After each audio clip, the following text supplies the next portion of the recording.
نعمتوں کی کثرت پر غور سے توبہ کی توفیق نصیب ہوتی ہے۔ اس بات میں کوئی شک نہیں کہ انسان ہر جگہ اور ہر لمحہ میں اللہ تعالیٰ کی نعمتیں حاصل کرتا ہے، اور اس قدر زیادہ نعمتیں ملتی ہیں کہ انہیں گنتی کرنا چاہے تو نہیں کر سکتا۔ قرآن حکیم میں ارشاد باری تعالیٰ ہے وَإِن تَعُدُّوا نِعْمَةَ اللَّهِ لَا تُحْصُوهَا، اگر تم اللہ کی نعمتوں کو گنو تو شمار نہیں کر سکو گے۔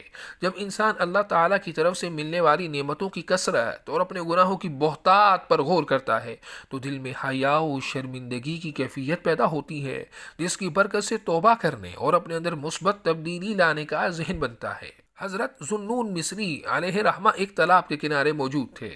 دیکھا کہ وہاں ایک بہت بڑا بچھو بیٹھا ہے۔ اتنی دیر میں ایک بڑا مینڈک تالاب سے نکلا، بچھو مینڈک پر سوار ہوا اور مینڈک نے تیرتے ہوئے اس دوسرے کنارے پر پہنچا دیا۔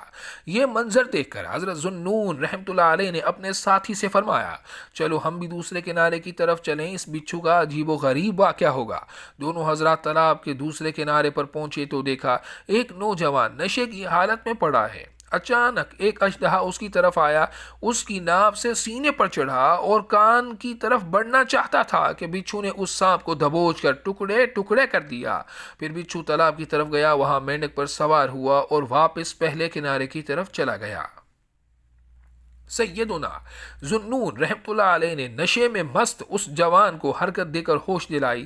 اس نے آنکھیں کھولی تو فرمایا، اے نوجوان، دیکھ تیرے پروردگار نے کس طرح تیری جان بچائی ہے۔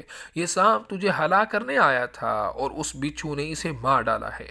وہ نوجوان اٹھا اور کہنے لگا، الہی ھذا فعلک بمن عصاک فکیف رفقک بمن یطیعک۔ الہی، اگر اپنے نافرمان کے ساتھ تو یہ کریمانہ سلوک فرماتا ہے تو اپنے فرما بردار پر تیری مہربانی کا عالم کیا ہوگا۔ پھر وہ جوان آگے کی طرف بڑھا اور کہنے لگا، اب رب تعالیٰ کی عبادت کے لیے جا رہا ہوں، اللہ کی قسم آئندہ کبھی بھی دنیا کی رنگینیوں میں مست ہو کر اللہ تعالیٰ کی نافرمانی نہیں کروں گا۔